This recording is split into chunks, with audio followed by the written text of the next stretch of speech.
Want to know when there's a new episode of Remarkable People? Simply text 831-609-0628 if you live in the U.S. or Canada. Don't miss upcoming shows. Take a moment to follow Remarkable People in your app or podcast player.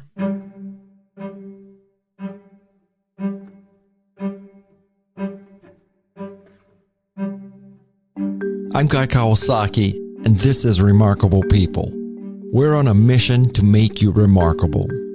Helping me in this episode is the remarkable Paul Oyer. He is a professor of economics at the Stanford Graduate School of Business and the editor-in-chief of the Journal of Labor Economics. Paul obtained his bachelor's in math and computer science from Middlebury College. He holds an MBA from Yale University and an MA and PhD in economics from Princeton University. Paul is the co-author of The Roadside MBA and the author of Everything I Ever Needed to Know About Economics I Learned from Online Dating. His latest book is called An Economist Goes to the Game: How to Throw Away $580 Million and Other Surprising Insights from the Economics of Sports.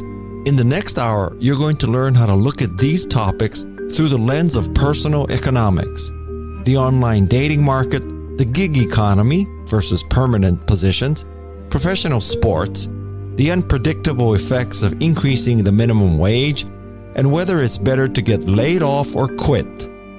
I'm Guy Kawasaki. This is Remarkable People. And now, here's the remarkable Paul Oyer. In many parts of your writing, and just writing in general in business books, I want to know how researchers truly know, in quotes, that something is causal as opposed to post hoc ergo propter hoc. For example, when you say, I don't know if I'm paraphrasing you, so maybe you're going to correct me, but if you say, well, the reason why there's so many great tennis players in Poland is because of Martina Navratilova, and the reason why there's a lot of great golfers in South Korea is because in South Korea, women's careers are stifled, so they found this avenue. So how do you know that that's because of this as opposed to simply after this? Yeah, so that's a great question. So the book is an illustration of economics applied to sports. So it's very different from if I was writing a peer-reviewed paper, right? So if I was writing a peer-reviewed paper, I'd be really careful about the causality questions you asked. And in the book, I review a lot of peer-reviewed papers that were very careful about that. I'll come back to some of those in a second. I would say that the chapter on nations being dominant in certain sports, that is definitely more of a narrative than a scientific study. And I want to be very upfront about that. I think the examples you gave are fantastic. So the story fits together of Martina Navratilova and the Soviet influence during the tennis era, leading to the dominance of Czech women tennis players. And I think that the Korean example is maybe even my all-time favorite. I describe in the book this perfect storm that leads to the South Korean women being as dominant as they are.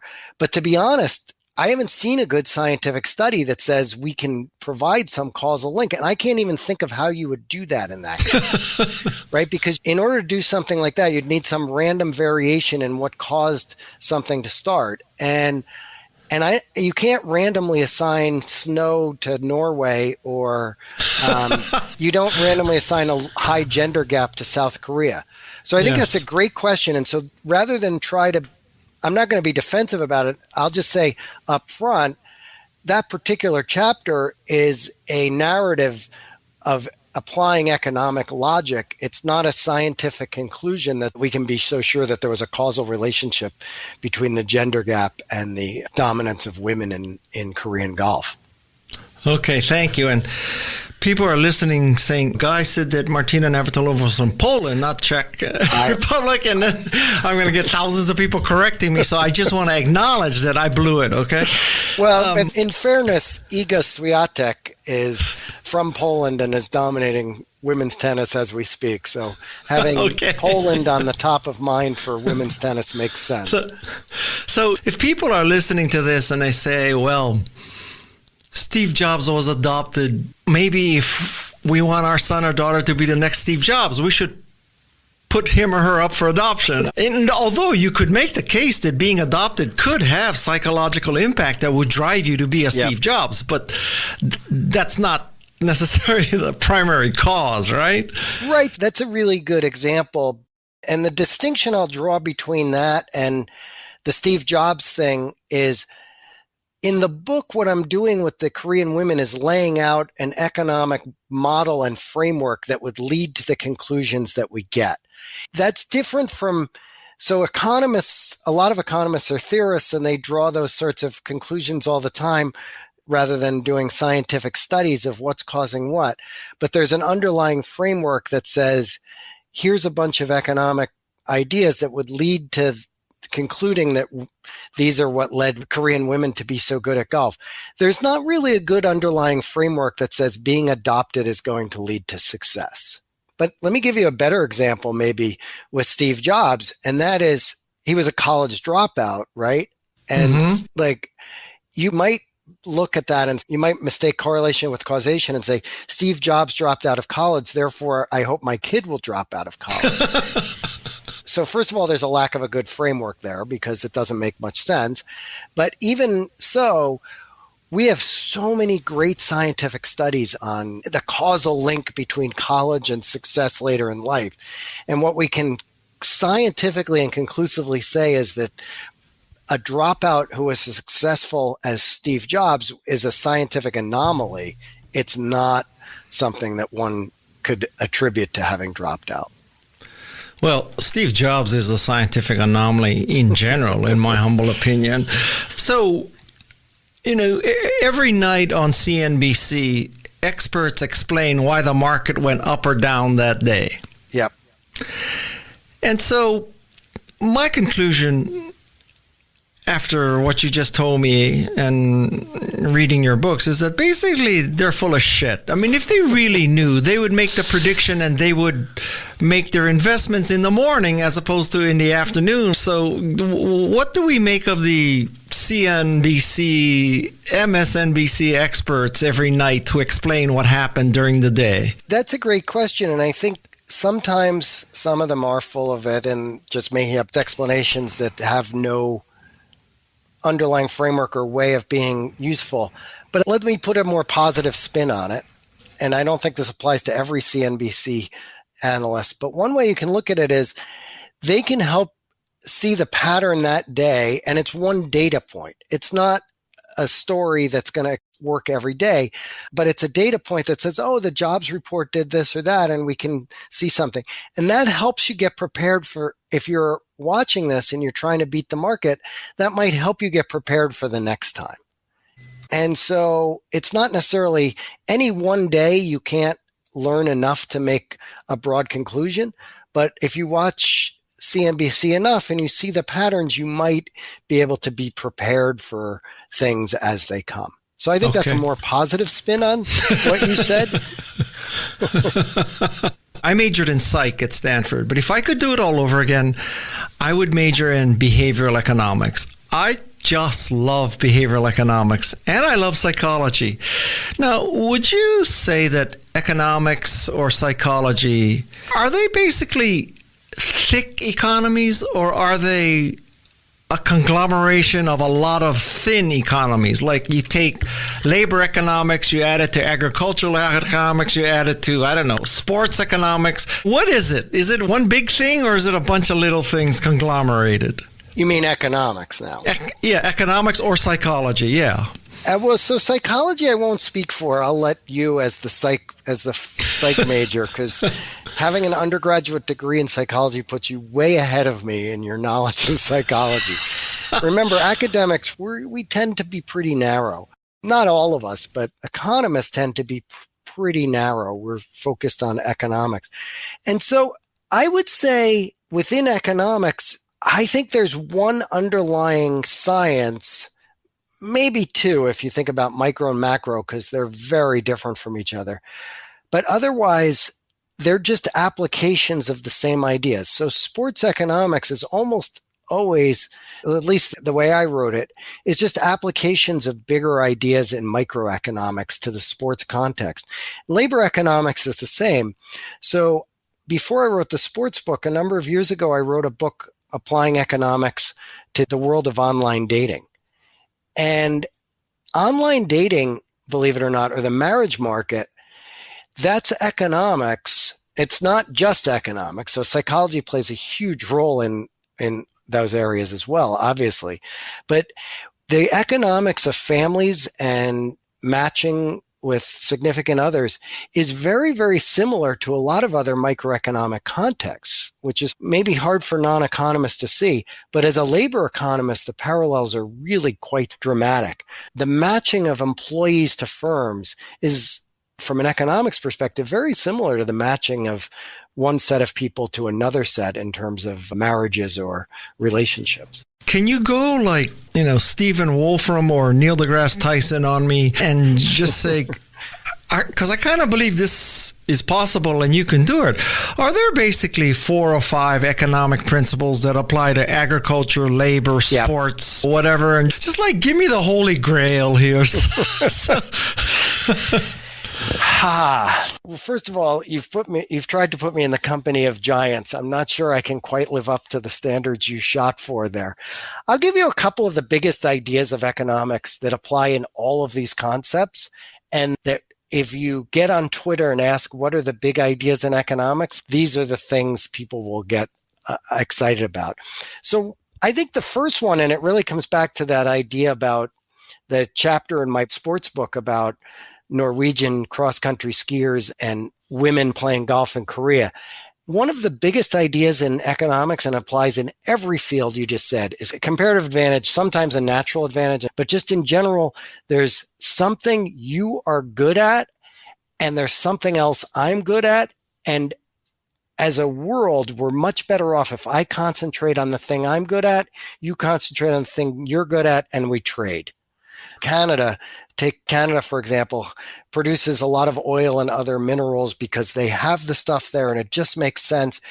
And rather than them trying to make rice at the same time, which is very difficult to do in Canada, they make oil and then they trade rice with Thailand or China or whatever country. So that idea, I just explained how it applies in agriculture. It certainly makes sense. It certainly applies in sports in the way I mentioned. That's why we want to watch Norwegian cross-country skiers and Florida golfers, because as fans, it's better to watch people who specialize and then trade by watching different things on different TV channels. And then it certainly applies in the labor market. It's much better for me to concentrate on economics and for an engineer to concentrate on creating some product than for us to both try to do a little bit of that thing. That's one idea I would start with. What's the next big idea? I think let's start with that one and think about whether there's anything else to go with. I told you you're going to do 95% of the talking. I wasn't kidding. I guess so. 4 or 5 economics ideas is tough.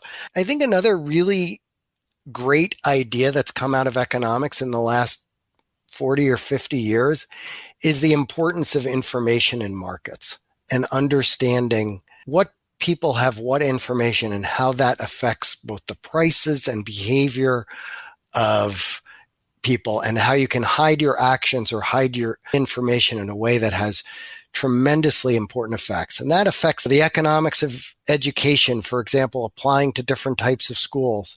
It affects the job market because the information you have about what would make you a good employee is something that firms want, and then trying to figure out how to determine whether I'm doing a good job or not is another piece of information asymmetry.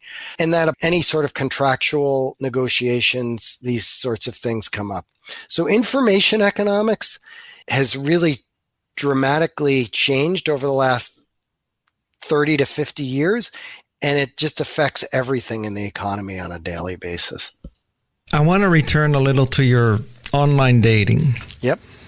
And so, first, I've never heard online dating, any service, described as a thick economy. So Can you explain how online dating is a thick economy or a thin economy, depending on the service you're using? Sure. So thickness in markets is a really good thing. And in the old days, before there was online dating, if you were looking for a mate, you were in what we would call a very thin market because you would only kind of have the people you knew and the contacts they had and so forth. So if you wanted to go find a mate, you were choosing from a relatively small set of people, and the odds that you would find somebody who was appropriate and that person would also find you appropriate, they're just small. On a one-off basis, finding the right person is really hard. So what online dating did is it just changed the market in a really important way. So instead of just operating in the 10 people you knew, you're now operating in the hundreds of thousands of people who go on Tinder or whatever the current hot app is. And that is really important in a market like dating where heterogeneity is critical. So the thing about dating markets and the job market, remember, I'm a labor economist. I wrote that book because it's applications of labor economics, more or less. Having many more firms to choose from or many more mates to choose from makes the possibility of finding a great match much better. So if you think about our great-great-grandparents who mostly married other people in the smaller villages they came from, those relationships often worked out very well. But in a more modern economy where there's a lot more going on, it's nice to have a broader set of choice and to be able to hone in on people who are really good matches for you in terms of anything from their interests to their attitudes towards life, towards the things they love, and so forth. So a thick market is just when there's more choice for all participants in the market, that leads to better matches and better outcomes. But didn't you meet your significant other on a thin dating site? No, actually not. I would argue not at all. We met on JDate, which is thinner than the whole market, but it's still very big. JDate is a site for Jewish people. Now, I was only on that site because I was looking at markets that were thick for educated and highly skilled people, and JDate and some of the other sites worked very well for that. And it was a thick market. There are a lot of people on JDate. Now, sure, it is narrowing things down because you're only looking at Jewish people. I was on other sites. I didn't actually care whether my mate was Jewish or not. I am Jewish, and that was great, but it wasn't a particularly important trait for me. But having said that, it is true that thinning the market down by focusing on Jewish people does make the market somewhat thinner. And then another dating site that hasn't done as well, that existed back in the time when I was on the dating market, probably doesn't exist anymore, is a dating site for people interested in tennis. So I'm a big tennis player, but that market of people who care about tennis enough to let it determine who they're going to spend their life with, that is a very thin market.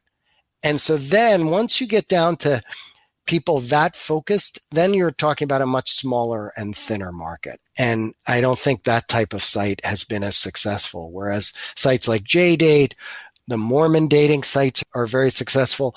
The sites that focus on older people meeting each other are very successful. So those markets do make the market somewhat smaller and thinner, but in a way that there's still enough critical mass and enough focus on something that's so important that the market works really well. And if a market is not thick enough, would a person's listing prolong the adverse selection stigma? It's a good question. So the idea of adverse selection is that sometimes the fact that you're interested in doing something reveals that you're not very attractive. And again, this comes back to your earlier question about, is there one economics or is it many? And adverse selection applies everywhere. It applies to markets, for dating sites, for employees. And George Akerlof won the Nobel Prize for his paper on adverse selection, which is focused on the used car market. And the idea behind the example he gave was, if I have a used car for sale and I can't tell the good ones from the bad ones, the people who have the good cars for sale are going to take their cars off the market because they can't get enough value for it. And the only ones available in the market are going to be the lemons. So if you apply that to the dating world, in the very early days of online dating, you only had people who couldn't find a date through the conventional methods would go onto online dating sites. There was a stigma, and it was the site of last resort. And so then you had a real adverse selection problem in the early days. And luckily, over a period of time, which played out before I was on the dating market, so I didn't have to worry about this as much. Over time, it became apparent that while dating the old-fashioned way through friends and family has a certain traditional value to it, the thick markets that were potentially out there once that stigma was driven away was just a way more efficient way to find mates.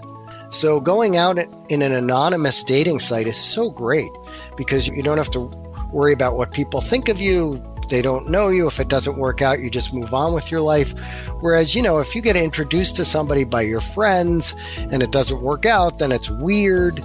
So eventually the dating sites worked out very well, but you're absolutely right. Initially there's this, only the losers are on dating sites. And that led to an adverse selection problem where the other people wouldn't go on those sites because they thought they wouldn't meet anybody they wanted to meet.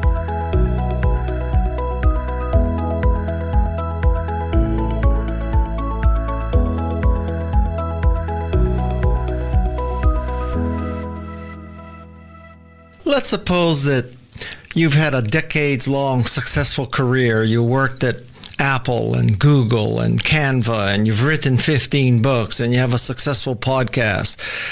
Should you not be on LinkedIn? Because people would say, why would he be on LinkedIn? I mean, is he looking for a job? Is there an adverse effect when I don't know if Elon Musk has a LinkedIn profile or Bill Gates or Tim Cook. That's a great question. At what point do you want to take yourself off LinkedIn because you're such a guru or such an amazing person? I'm trying to think of a different example where you would want to take yourself off at a certain point. LinkedIn is now so pervasive in the world that I don't think there is any downside to being on LinkedIn. True partners in venture capital firms that are very successful are on LinkedIn for the most part. I don't know if all of them are. I think LinkedIn is enough value that there's no real stigma to it. But okay. I think you do have a good point. I'm trying to think of what mediums you would want to pull yourself from at a certain point, and there must be some. Going back to dating, if your profile has been up there for 2 years, yep. That's not a good sign, is it? No, I think that's a great example of an adverse selection problem. If somebody's dating profile has been up there for 2 years, that's definitely not a good sign. Of course, the only way somebody's dating profile is up there for 2 years is if you've been looking for 2 years. Which makes you a loser too. Exactly. I'll keep that in mind if I ever get divorced. In your dating book, I was just amazed that you basically just came out and said that if you're a woman and you're not attractive and you're a man who doesn't make a lot of money, you're going to face some significant challenges on dating sites. Yeah, that comes back to our causal inference conversation. I mean, those are not great conclusions. Like, they don't feel good to either of us, right? Right. But they're empirical facts, and the evidence on them is clear and causal. Maybe society has changed in the 8 or 10 years since the studies I cite were done. But yeah, men's preferences for women is, and we're talking about heterosexual relationships here, so there isn't as much good data on same-sex relationships where the dynamics might be very different. But within heterosexual relationships, the preferences of men are pretty clear that looks are very important. And by the same token, women are attracted to money. Now, those aren't the only factors. Let's be also clear that those factors are important and in a way that's asymmetric for men versus women, but they're not the only factors. Women care about the looks of men. Men care about how much money women make. And then there's just all sorts of other factors that drive both. So, for example, how interesting a person is, how funny a person is, those things really matter in relationships. Those are harder to tell the effect of them on an online dating site because I can't tell if you're funny or not from your profile. Well, I can get a little sense for that. But in terms of the initial attractors, looks in the case of men picking women and money in the case of women picking men, they're outsized influences. And that's an empirical fact. You can draw your own value judgment, but that is what it is. I just interviewed a woman who wrote just a great book and has one of the best titles. And the title was, although your books have pretty good titles too, don't get me wrong, but her book's title was Ejaculate Responsibly. And she makes the case that birth control is totally one-sided and it's all about the man and et cetera, et cetera. So the reason why I asked this is that maybe on dating sites, if you're a man and you're not that attractive and not that rich, you should at least volunteer that you have had a vasectomy, and then it would just show that you're so much more responsible. But I digress. That's what, of course, an economist would say that would be cheap talk anyway. How can you... You'd have to prove you've had a vasectomy. Anybody can say they've had one. Some man would say, let me prove it to you. But anyway, okay. Yeah, we're definitely digressing. We are definitely digressing now. We're now gone from Stanford level to Cal level. Okay. Or maybe even USC level. If we could talk about crypto, blockchain, and NFTs from an economist perspective. And I think a lot of people, when they get into this topic, they glom all three together. It's crypto, blockchain, NFTs. It's all one thing. Yep. I think that is a massive disservice and inaccuracy. So I would like your take on crypto as an asset class, blockchain as a underlying technology, and NFTs as a methodology to tokenize maybe sports tickets or prove the legacy of an art piece or something. But, what's an economist's take on crypto, blockchain, and NFTs? Yes, so it's a great question. And I think the simple answer is it's evolving. And there's a lot of skepticism among economists, but also openness. So some of the initial enthusiasm has waned about having a neutral currency because we're not seeing enough use cases for any of the three. Well, NFTs is slightly different, but blockchain and crypto, it's really hard to see where there's some use case for them in terms of they're adding to the efficiency of the economy. What are they doing that we couldn't do before? And there are examples given in blockchain. The best one I've heard is this business where, you get tokens when you sell your own Wi-Fi capacity to the Internet of Things thing as they drive by. So that seems like an actual value added of keeping track and adding some currency to allow something like unutilized Wi-Fi capacity to get traded more efficiently. Although I've seen arguments why even that particular example isn't as good as we might have thought. But rather than get into the specifics, I'll just say there are not a lot of great examples of, thanks to blockchain and thanks to crypto, we can do things we couldn't do before better. And I think with the exception of things we don't want people to do. So holding a computer ransom, crypto is very helpful for that. But I don't think we necessarily want that. I think most economists don't know this space as well, and I certainly don't in terms of what's technically feasible. I think we see a lot of investors pouring money into the blockchain, and usually investors know what they're doing, but having said that, it's hard to see the use cases. How about this? Since you wrote a book about sports, and your book includes a chapter on scalping, so how about if tickets become NFTs? So if the 49ers sell a ticket, they know exactly who it's going to. The buyer also knows it's a legitimate ticket. And then if the buyer scalps it, that the 49ers gets a second tranche of revenue because they're controlling the trueness of the ticket. Would that help? I think it would potentially help the 49ers. It's not going to necessarily get the ticket used more efficiently, meaning get it to the person who's going to get the most value out of it. We already have resale markets for that.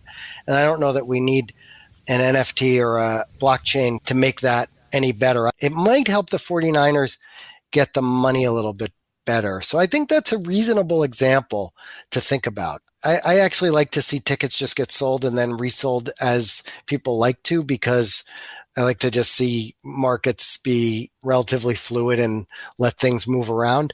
But if an NFT could be done in a way that kept the market quite fluid and allowed the 49ers to extract the value that they're providing, then I could see that. I'm not sure that the ticket market as it works is so problematic.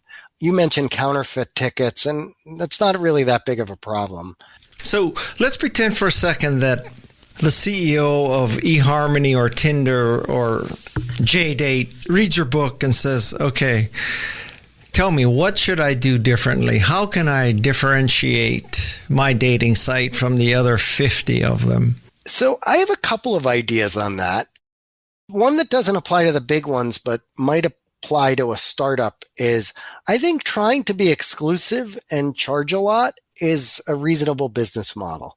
On the one hand, you want a thick market, but you could imagine having a small but pretty thick market of people who are really very successful people. So they want to stay within their particular group when looking for new mates, and they'd be willing to pay a fair amount. So rather than make the sites as cheap as possible, which has been an emphasis over time, taking a smaller market and trying to make a lot of money off of those people. Now, that's not a great idea for society. That just seems like a good business model.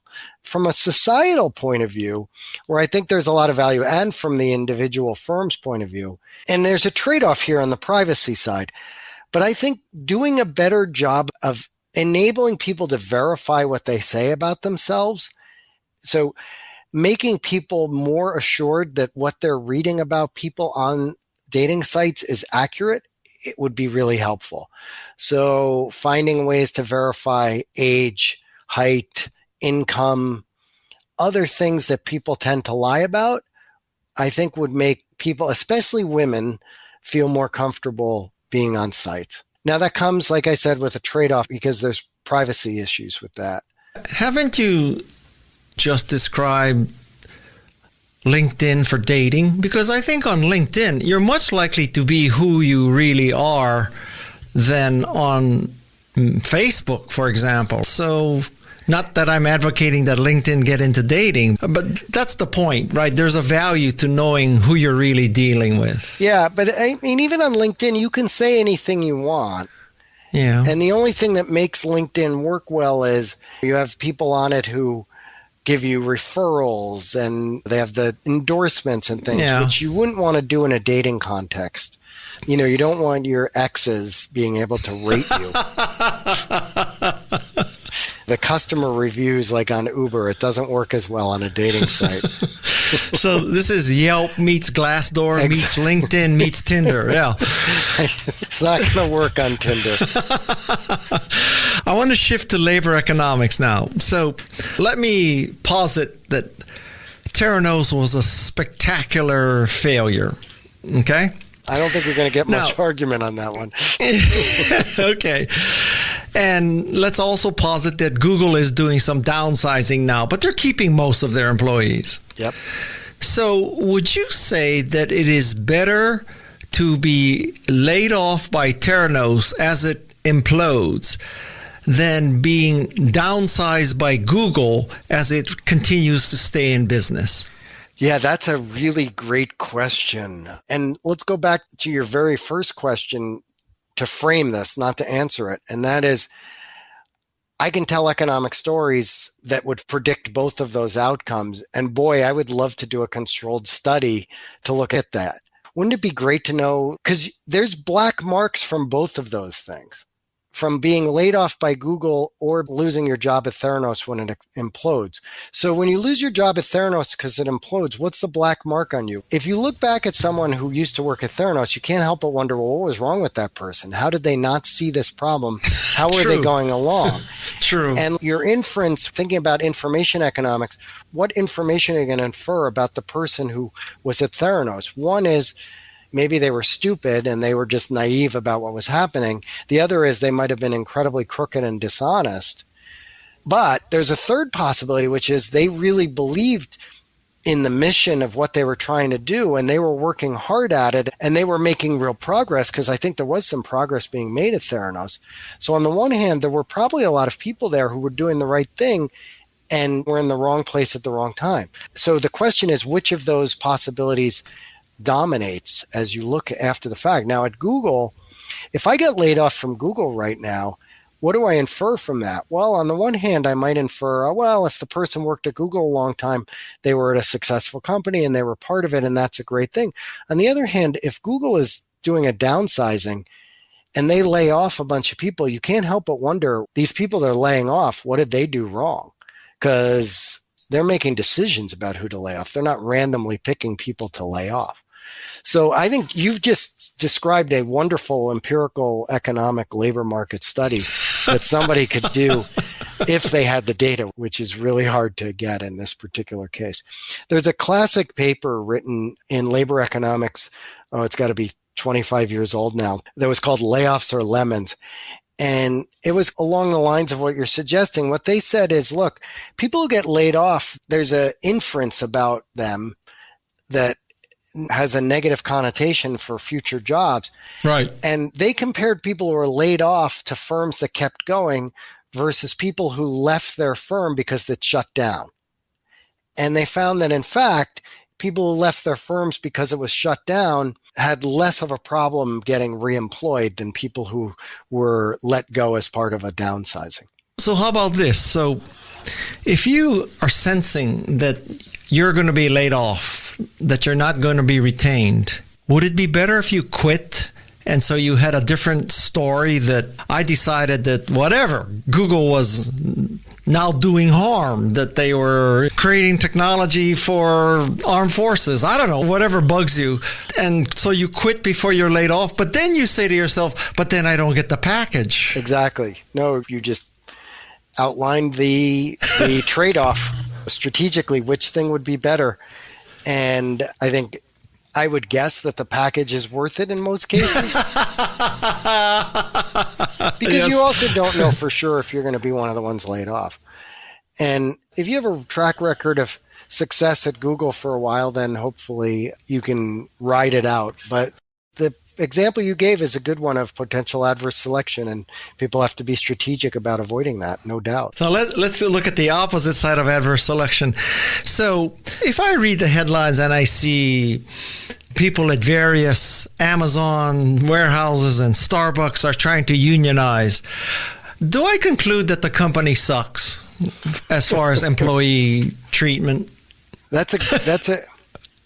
I'm trying to think about the right way to think about that. You definitely have a group of people who feel that they're being treated unfairly. So yeah, I think that's problematic. If I'm thinking about joining a company and I see that the employees there are unionizing, should I infer bad things about that company? Well, I don't think it's a great sign, but by the same token, I think it's a good sign that the employees care enough to try to do that and that they may be making some inroads. There are probably many other companies where employees would like to unionize but don't bother trying because they're afraid of losing their job or something like that.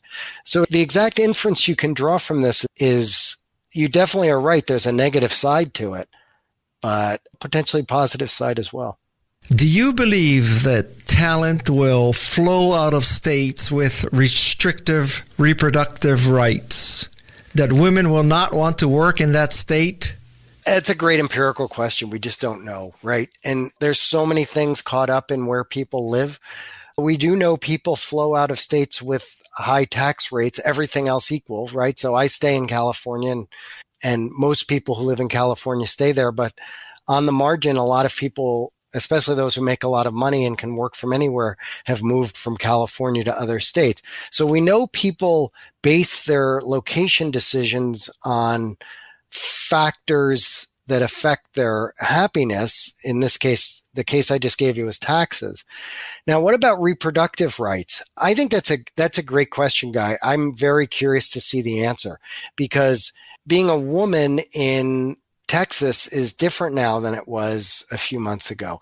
Now, what's unclear to me, I'm no lawyer or expert on reproductive rights laws, is how easy it's going to be for someone who lives in Texas or some other state that restricts abortion, how hard it's going to be for people who have the means to leave the state to get an abortion to do so. As long as I can just leave the state, get an abortion, and come back, then where I live isn't as problematic. But that's assuming you're a person of a lot of means.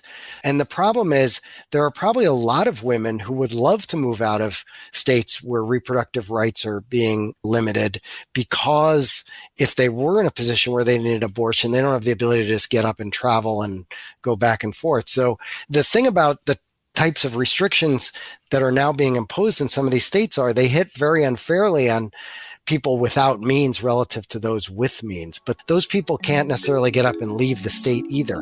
If you look at migration rates between states, they're much higher for higher income people than lower income people. So you've asked a great question that we're all watching, and those of us who are very unhappy with the way reproductive rights laws are going in this country are curious about and really worried about. But it's a little too early to see which way the data will point and how dramatic that will be in terms of people moving from one labor market to another. Up next on Remarkable People. If you raise the minimum wage enough, you're definitely going to raise the wage of a lot of workers, and you're going to lower the wage of a number of other workers when they lose their jobs. And so getting that balance just right is really a hard one for policymakers, and not one they're always that well equipped to fight. Listeners of the Remarkable People podcast will learn from some of the most successful people in the world. They provide practical tips and inspiring stories that will help you be more remarkable. If you live in the U.S. or Canada, text 831-609-0628 to get notified of each new episode.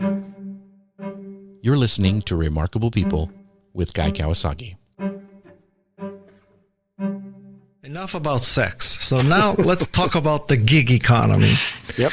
So the fundamental question is, why are gig workers working gig jobs? Many of them are doing it because they want to. So the gig economy has become so prominent lately because of the rise of Uber and Instacart and things like that.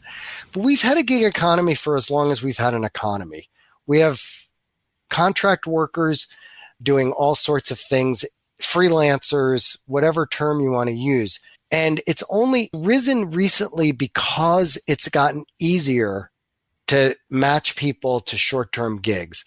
Technology's enabled the gig economy to grow quite a bit, but it's still not the norm. Let's keep in mind that the gig economy is still a small part of the overall labor market. And most of people who work in the gig economy do it because they want the extra income and or the flexibility of working in the gig economy. Now, there is a set of people who work in the gig economy because they can't find a quote-unquote real job or a historical W-2 job. And often that's a transitory thing. So people work as an Uber driver while looking for a traditional job. So I think that's mostly what it is.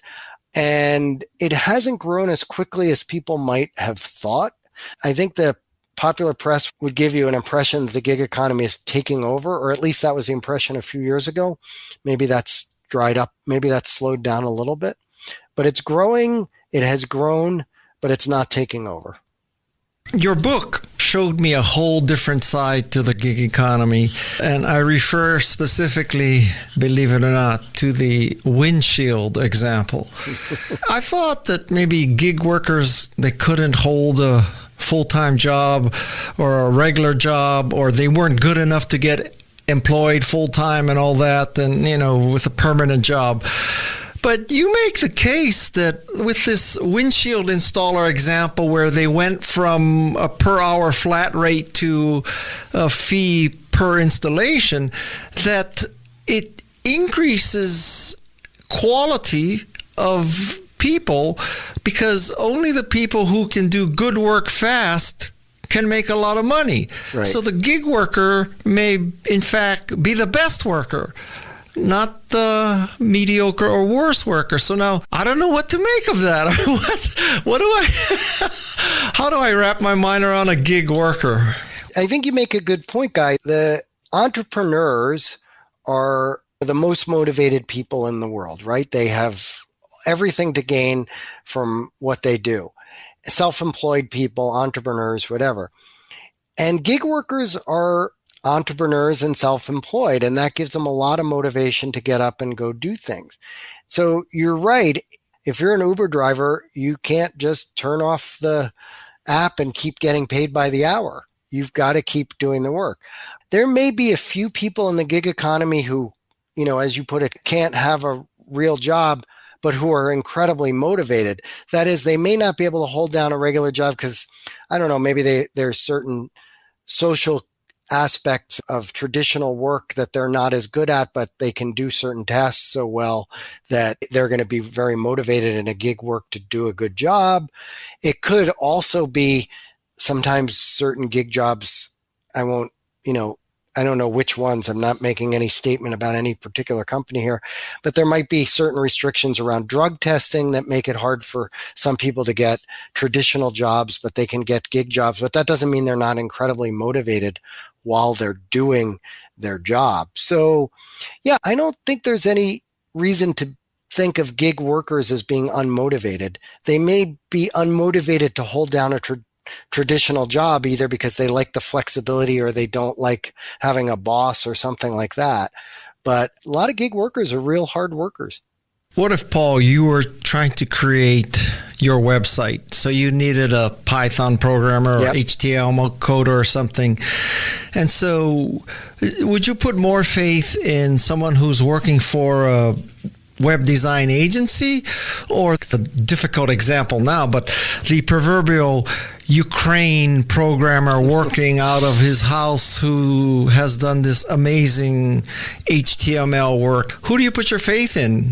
I think I can make a case for either one under certain circumstances. So the person who just does it in my company for a living, they may not have the short-term motivation to really get on and do a crackerjack job right away. Even jobs where you don't get paid by the piece, there's a lot of motivation to do a good job because you want to have a good reputation, you want to get a good raise, a good bonus, and so forth. So I think that can work very well. But by the same token, people who gig work online, they have a lot of motivation to do a good job, get a good rating, get rehired.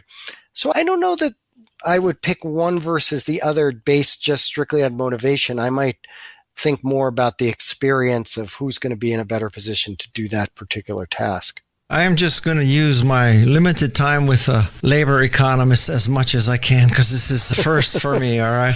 What would really be the effect of raising the minimum wage? Yeah, that's a great question. There are so many labor economists who studied this so much more than I have, Guy, but I'll give you my synopsis because I've read this literature quite a bit, but I've never contributed to it. It's really interesting because there are many circumstances in which raising the minimum wage will just transfer money from customers and firms to those workers. That is, it won't really affect the demand for labor and they'll get paid more. And that's probably a good thing because the people at the low end of the spectrum need the money more than the firms or the customers of those firms who have to pay higher prices. So there's a lot of value to raising the minimum wage because it's a good way to fight poverty and do good. And in many places in small doses, it won't have much negative effect. But having said that, take it to the extreme. If we raise the minimum wage to $100 an hour, you'd see the demand for labor in certain sectors just fall off a cliff, right? So we know that if you raise the minimum wage enough, you're definitely going to raise the wage of a lot of workers and you're going to lower the wage of a number of other workers when they lose their jobs. And so getting that balance just right is really a hard one for policymakers and not one they're always that well equipped to fight. So the simple answer to your question is, at a certain point, minimum wages really do bite. They really have big negative effects on demand for labor. And then in a lot of other settings, smallish, medium minimum wage changes are pretty clearly a good thing because they help with alleviating poverty. And even though they're costly to firms and some customers, they're not like bankrupting them. Wait, why does raising the minimum wage have that negative effect of fewer jobs? Well, think about a fast food place. That's the canonical minimum wage job. If I raise the minimum wage by $10 an hour and now it's $25 an hour, the fast food places are going to do two things. One is some of them are just going to either close or lower their hours because now the costs of doing business are much higher and they have to rethink whether it's even worth being in business. The other thing they're going to do in the medium term, you can't do this tomorrow, is automate. So if I raise the minimum wage, in the old days, I was choosing between a $15 an hour worker and making a lot of investments in automation so as to get rid of the cashiers. Once I raise the minimum wage to say $25 an hour, that investment in technology begins to look a lot better. And then if I had 10 people working in the store before, with the investment in technology, I might be able to go down to 5 people. And so then I've lost 5 jobs. If you were advising or running Tinder and eHarmony, you did a tour of duty as an Uber driver. So what would you do differently if you were the CEO of Uber or Lyft or TaskRabbit? Pick one. Yeah, so this was a number of years ago. I was writing a paper using Uber's data about Uber drivers. And the thing about that project was I wish I could do this for every project, right? I've written papers about software engineers, about lawyers, about investment bankers. And boy, I wish I could go spend a few days doing those jobs because I would have had a lot of institutional knowledge that would have helped write those papers. And the beauty of writing a paper about Uber drivers is I could go out and try that job. So I drove my car around for Uber for a little while. And boy, that was super interesting. And it's a hard way to make a living. Now, the thing that you have to appreciate is being an Uber driver, I'm very lucky I don't have to make a living that way because it's a hard way to make a living and it's not a huge amount of money for sure. But you do make close to the same amount of money after expenses that you would make doing certain other low-wage jobs like fast food or other sorts of lower skill jobs like that. And there's a lot of people for whom that job is really good and a lot of people for whom more social jobs in a restaurant or something might be a better fit and with a more regular schedule. So I think the only advice I would give to Uber and Lyft and so forth, they've become pretty good at figuring out their business model over the years. Not great, and they still don't make a ton of money. But I think the main thing is just being really as honest as possible with drivers and potential drivers about what the job is, because a lot of drivers try it and it's not a very good fit. And just trying to get through that, making sure people understand what it really involves as quickly as possible, I think is important because it's a good job for some people relative to their other options. And it's not a good job for others. And figuring that out as quickly as possible is valuable for both the employees and for Uber.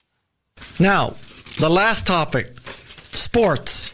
Let's say that your brother or sister reaches out to you about your niece or nephew. Let's further posit that you like your brother or sister and you love your niece or nephew. Okay? We got to put a lot of qualifications. I started under that assumption, but I'm glad we've made it explicit. That's like saying, would you give that to your wife? Well, it depends on your relationship. But anyway, so your brother or sister is reaching out to you about your niece or nephew, and they ask, should we push Johnny or Susie into sports or extracurricular activities because it will help them get into college? And you, as the economist at Stanford, says what? Great question, and one that comes back to your original point about causal inference. The science on this isn't as clear as we'd like because there's not a lot of good experimentation on this. So you can't randomly assign kids to be in youth soccer or not, or to be on a travel baseball team, or to play just play video games all day, or to play video games, or to play violin 10 hours a day, or something like that. Unfortunately, the random assignment or the other ways of naturally sorting people isn't that great. So the literature on this isn't as clear as we'd like it to be, but my conclusion, and I think most economists' conclusion based on the work that's been done, is there's not a lot of evidence that athletic or other extracurricular pursuits have a big payoff later on. Sure, you want to get into college, but there's no reason to think you would want to do extracurricular activities beyond those that were fun for you anyway. The economist's conclusion on youth is economics, don't forget, is not the study of money. It's the study of scarce resources. And the scarcest resource we have is our youth. And I think the advice I would give to my sister or whoever is don't waste your youth. If you are really into baseball or violin or whatever, go for it and enjoy that. But don't do it because it's going to pay off later in life. There's no real reason to think it will. But I think you make the clear point that that's true about sports or extracurricular activities. But there is no debate that getting a good education is meaningful. That's one where causal inference studies are really aligned. Going more education, everything else equal, is better. Now, there can be exceptions to that. Steve Jobs, we talked about before, is an exception. But there's just no question that getting education is a good thing. So that's the argument for doing extracurricular activities, is it helps you get an education. But just do the extracurricular activities you enjoy and would do anyway, even if you weren't trying to get into college. Those are probably enough to get you the benefits anyway that will get you the education that you need. So the bottom line is get an education. Stay in school. Get an education. I realize that's, as a professor, that's an incredibly self-serving statement. But I can say that with the honesty that all the science is very clear on this. And I think I read in your book that it shows like a 50% difference in compensation. Well, if you look at, say, college graduates versus high school graduates, at least 50%.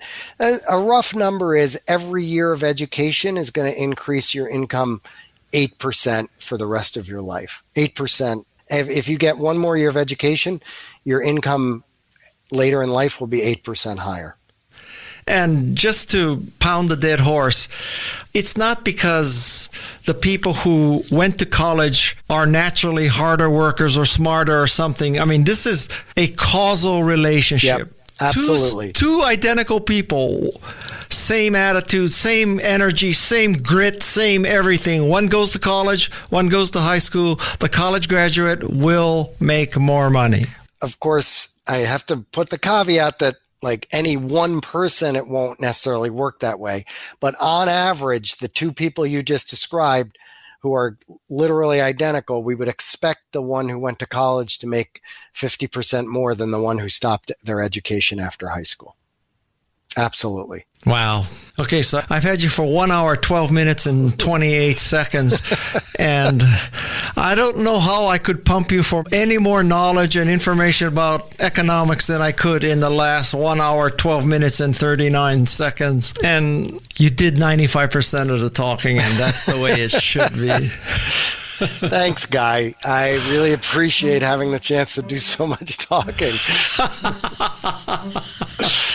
Who doesn't like to talk a lot, right? Far be it from me to tell a professor of economics at Stanford's Graduate School of Business that talk is cheap, but I digress. I hope you enjoyed this episode with Paul Oyer. Practical and tactical personal economics about quitting, online dating, sports, minimum wage. Lots of stuff that many of you can use in your daily lives. And now it's time to express my gratitude for this episode. First is Jennifer Acker. She is also a professor at Stanford's Graduate School of Business. She recommended Paul and then introduced me to him. This episode would not have happened without her help. And then there's the remarkable team: Peg Fitzpatrick, Jeff C., Shannon Hernandez, the drop-in queen of Santa Cruz, Madison Nismer, Louise Mad Dog Magana, and Alexis, the college applicant Nishimura. Until next time, mahalo and aloha. Thank you to all our regular podcast listeners. It's our pleasure and honor to make the show for you. If you find our show valuable, please do us a favor and subscribe, rate, and review it. Even better, forward it to a friend. A big mahalo to you for doing this. This is Remarkable People.